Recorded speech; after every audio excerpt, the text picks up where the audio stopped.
बिनती सुन ले घासी बाबा, हम तोरे चरण माँ आए हन। बिनती सुन ले घासी बाबा, हम तोरे चरण माँ आए हन। और लैका लैका मिलके बाबा चरण में माथ नवाए हन। बोल गुरु घासीदास बाबा की जय।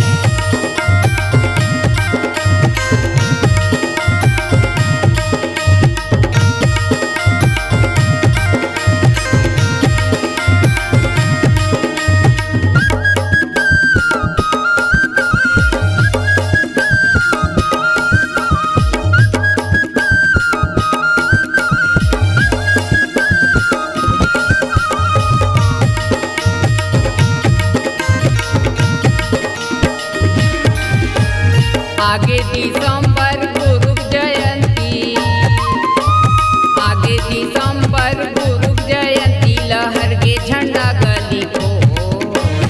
आगे दिसंबर गुरु जयंती, लहर के झंडा गली को। ना जाओ गपंथी गाओ गपंथी, झूमर जाही मन तो। ना जाओ गपंथी गाओ गपंथी, झूमर जाही मन तो। झूमर जाही मन तोर ग भैया, झूमर जाही मन तोर ग भैया, झूमर जाही मन तो। नाचो गपंथी गावो गपंथी, झूमर जाही मन तो। नाचो गपंथी गावो गपंथी, झूमर जाही मन तो।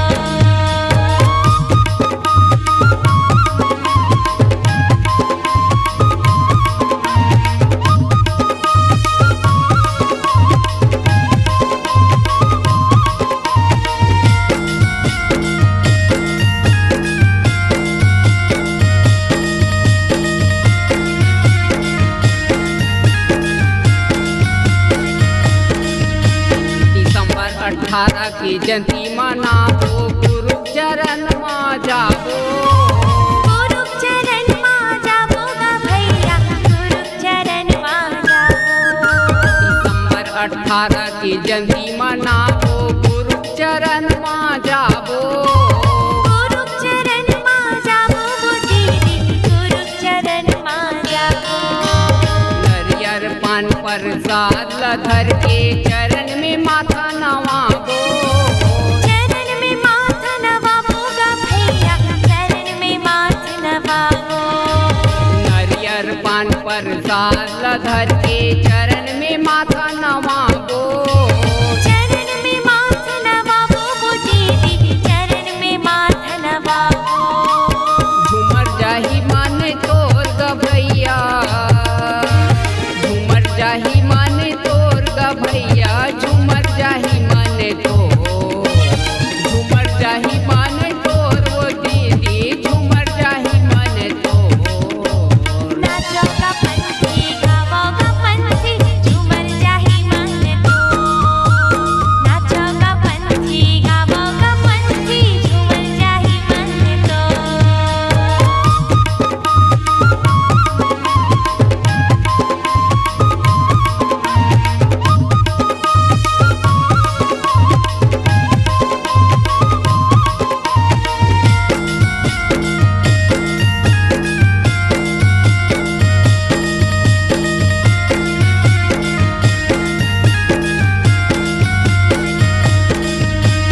सोने की थाली पर दीपक सजा के आरती वंदन गावो। आरती वंदन गावो गा भैया, आरती वंदन गावो। सोने की थाली में दीपक सजा के आरती वंदन गावो। आरती वंदन गावो गो दीदी, आरती वंदन गावो। सत्य निशानी जोड़ा से थामा, सादा झंडा लहरावो। सादा झंडा लहरावो गा भैया, सादा झंडा लहरावो। सत्य निशानी जोड़ा से थामा, सादा झंडा लहरावो।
दास बाबा की जय।